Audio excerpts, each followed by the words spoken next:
November 1945, Nuremberg, Germany. For the first time in history, the world gathers to put war criminals on trial. Inside a courtroom guarded by soldiers and watched by lawyers and journalists, judges from the United States, the United Kingdom, the Soviet Union, and France take their seats. Together, they form the International Military Tribunal, created to deliver justice after the devastation of the Second World War. The atmosphere is tense. Before them sit the highest surviving leaders of Nazi Germany, accused of war crimes, crimes against peace, and crimes against humanity. Across the globe, millions follow every detail, waiting for truth and accountability. One figure commands particular attention. Once among Hitler's closest allies, he helped forge the Nazi police state, oversaw economic looting across occupied Europe, and played a central role in the persecution of Jews. Now, stripped of power but still defiant, he represents the inner circle of the Third Reich in court. His name is Hermann Göring. Hermann Wilhelm Göring was born on the 12th of January 1893 in the town of Rosenheim, then part of the German Empire. His father, Heinrich Ernst Göring, served as the colonial governor of German Southwest Africa, which is today Namibia. His mother, Franziska Tiefenbrunn, was Heinrich's second wife and came from humble origins. Göring grew up in a household that valued military tradition and national pride. As a boy, he spent some time living with family friends while his father worked overseas. Later, he attended military cadet schools, where he proved to be a spirited and ambitious student who dreamed of glory in uniform. When the First World War broke out in the summer of 1914, Göring immediately joined the German army. He began his service as an infantry officer, but later was transferred to the German Air Force, which was still a new branch of military operations. As a pilot, Göring quickly demonstrated skill and daring. He flew reconnaissance and combat missions, and his successes earned him promotions. He eventually became a fighter ace, credited with shooting down 22 enemy aircraft. In the later stages of the war, after the death of Manfred von Richthofen, the famous Red Baron, Göring was appointed commander of the legendary Jagdgeschwader 1, Richthofen's old squadron. This brought him prestige, and he ended the war decorated with the Pour le Mérite, Germany's highest military honor for bravery of that time, but his arrogance made him unpopular with the men of his squadron. After the defeat of Germany in November 1918, Göring faced the same confusion and bitterness that many former soldiers experienced. The collapse of the German Empire and the harsh conditions of the Treaty of Versailles left the country humiliated and economically shattered. Göring decided to remain in the aviation business and was often hired for private flights. For a few years he lived abroad in Denmark and Sweden, and during this period he married Karin von Kanzow, a baroness who became a central figure in his personal life. She supported him emotionally and financially as he tried to find a new purpose in a post-war Germany.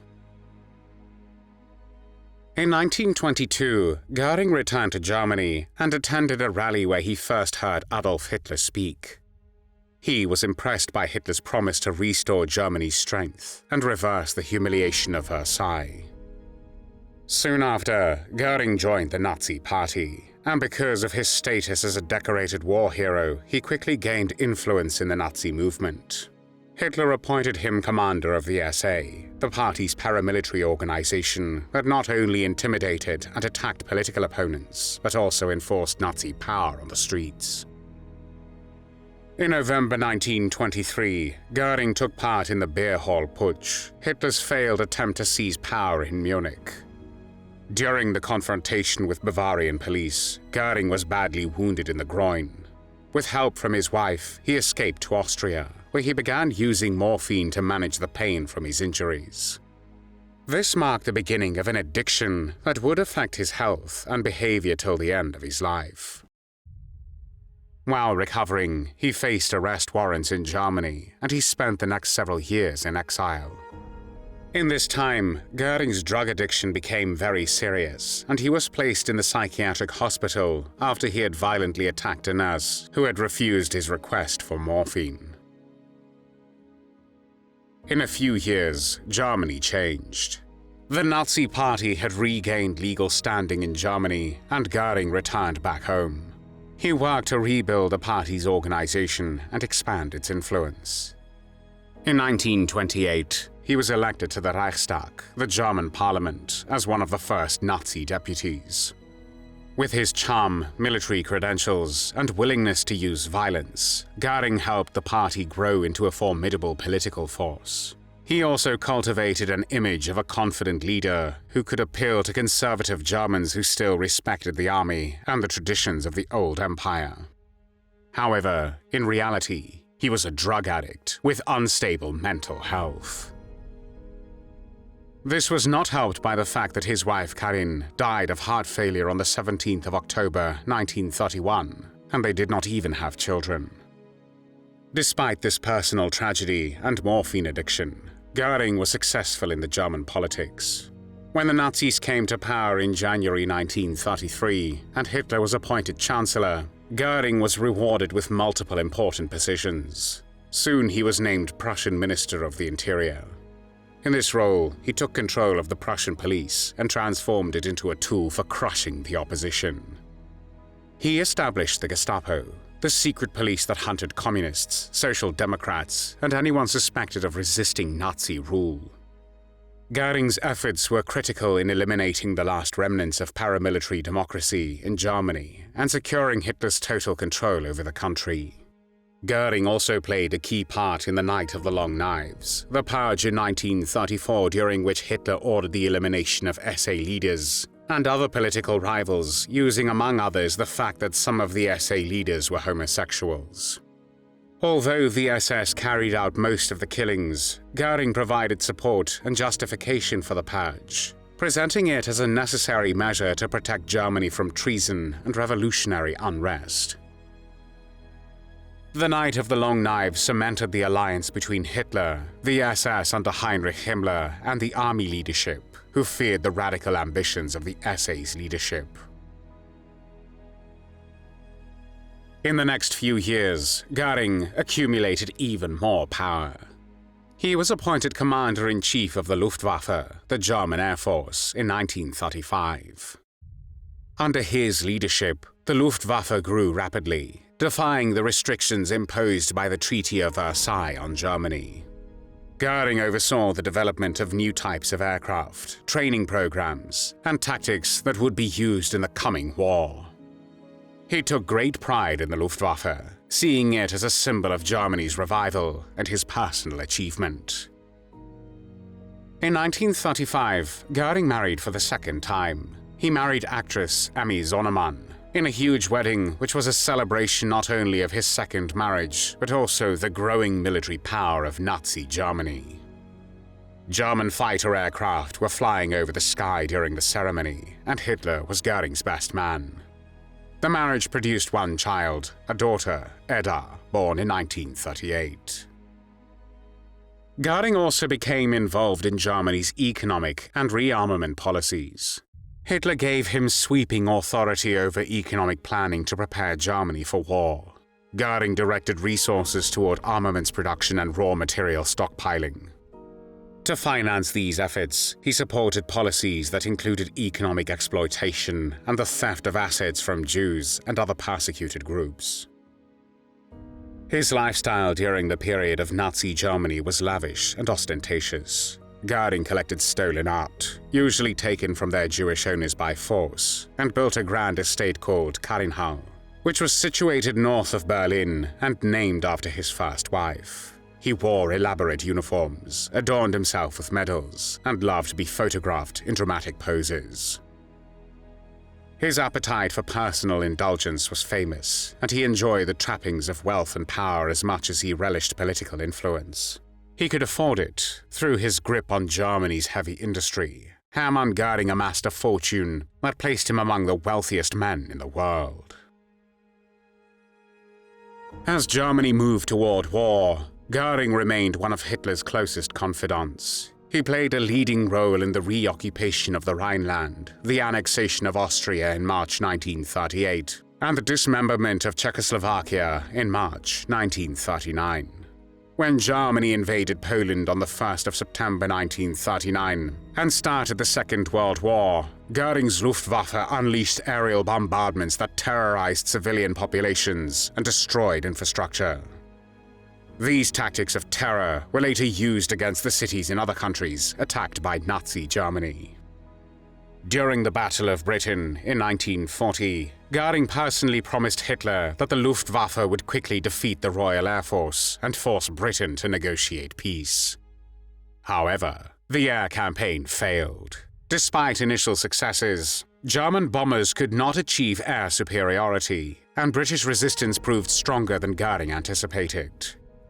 The Luftwaffe's defeat was a first major setback for Germany and damaged Göring's reputation as a military strategist. Even so, he retained Hitler's favor and continued to expand his influence. In 1941, after the invasion of the Soviet Union, Goring took charge of the economic exploitation of occupied territories. He was deeply involved in the plunder of resources, the forced labor of millions of people, and the policies that supported the genocide of European Jews. In July 1941, he signed a directive authorizing Reinhard Heydrich to prepare the final solution of the Jewish question, a bureaucratic step that paved the way for the Holocaust. As the war turned against Germany, Goring became increasingly detached from reality. He spent more time at Carinhall, where, surrounded by his stolen art collections, he used morphine, while the Luftwaffe struggled to maintain its strength under Allied bombing and shortages of fuel and materials. Göring's megalomania and inability to assess the technical capabilities of the German Air Force proved to be fundamental mistakes several times during the Second World War, for which German soldiers paid the price, dying of starvation or succumbing to their injuries when the Air Force failed to provide them with the sufficient and promised assistance. Despite his minimal effectiveness, he remained Germany's second most powerful man. In 1940, Hitler named him as his designated successor and awarded him the title Reichsmarschall, a rank created specifically for him. By 1944, Göring's influence was clearly waning. The failure of the Luftwaffe to stop the Allied air offensive and the growing disasters on the Eastern Front, especially the failure to support Axis forces during the Battle of Stalingrad by airlift, undermined his authority. Other Nazi leaders, including Heinrich Himmler, Hitler's secretary Martin Bormann, and propaganda minister Joseph Goebbels, were trying to increase their own power as Hitler became more isolated. When Germany's defeat became certain, Goering tried to position himself as a potential negotiator with the Allies, hoping to save himself and perhaps preserve some form of German government. In April 1945, as Soviet forces closed in on Berlin, Goering sent a telegram to Hitler suggesting that, if the Führer could no longer lead Germany, he should transfer power to Goering, according to the succession plan. Hitler saw this message as an act of treason. He stripped Goering of all positions, ordered him detained, and SS guards placed him under house arrest in Bavaria. After Germany's surrender in May 1945, Goering was captured by American forces. He was taken to Nuremberg, where he became the highest-ranking Nazi official to stand trial before the International Military Tribunal. At Nuremberg, he was charged with crimes against peace, war crimes, and crimes against humanity. Goering defended himself energetically. However, the evidence against him was overwhelming. He was convicted on all counts and sentenced to death by hanging.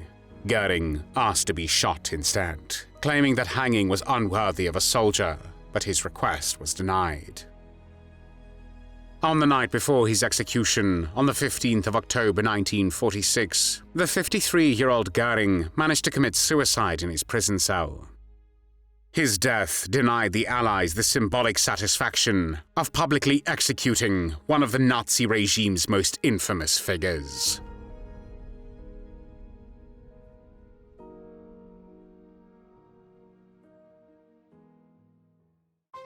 Thanks for watching the World History channel. Be sure to like and subscribe, and click the bell notification icon so you don't miss our next episodes. We thank you, and we'll see you next time on the channel.